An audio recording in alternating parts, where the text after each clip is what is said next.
Hi, I'm Emily Taylor, Collage Quilter. Today, my tip of the day is talking about the scale and size of your design. So I get a lot of questions about, Emily, can I scale this down? It's so big for me. And a lot of times I want to say, no, don't. It will make it harder for you.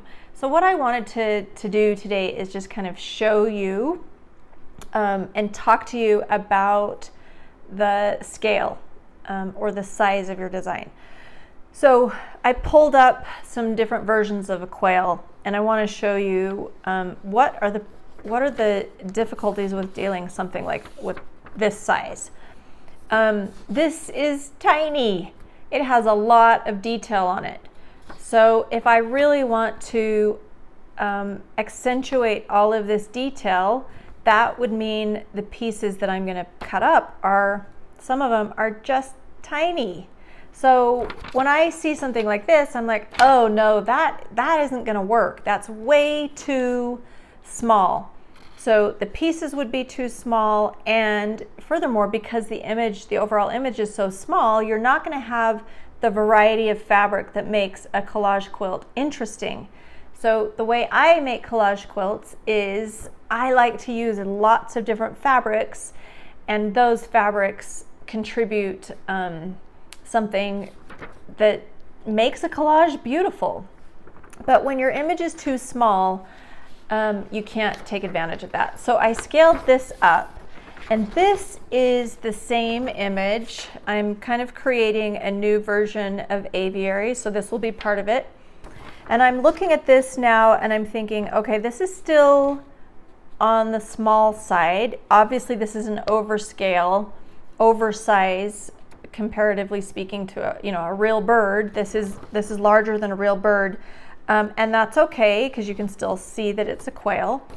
There are still some areas where it's too detailed. So I will have to pull those details out and simplify it even further before this is acceptable to use, because in my mind this has too many small elements. Okay, so the next size up, this is a wonderful size. This was on the original aviary, so you can see those two quail right there. These are a great size, because for every gray section I can choose multiple pieces of fabric. So for example, this little wing right here, I can fill that in with 4 or 5 different fabrics, and that's what again makes a collage quilt really interesting. Let's go to the biggest quail. Now this one here is huge. And one of the disadvantages with a large quilt like this is that it takes a long time to complete. But the finished product is pretty cool because I can incorporate a lot of fabric. The other nice thing about using a scale that's really large, very oversized, is that I can look at the fabric and I don't have to eliminate fabric that has medium to larger size prints.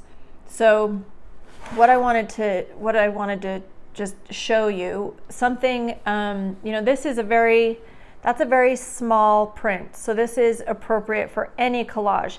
On a larger collage like this, it's going to appear almost solid. And so I would like to incorporate a piece of fabric with larger designs.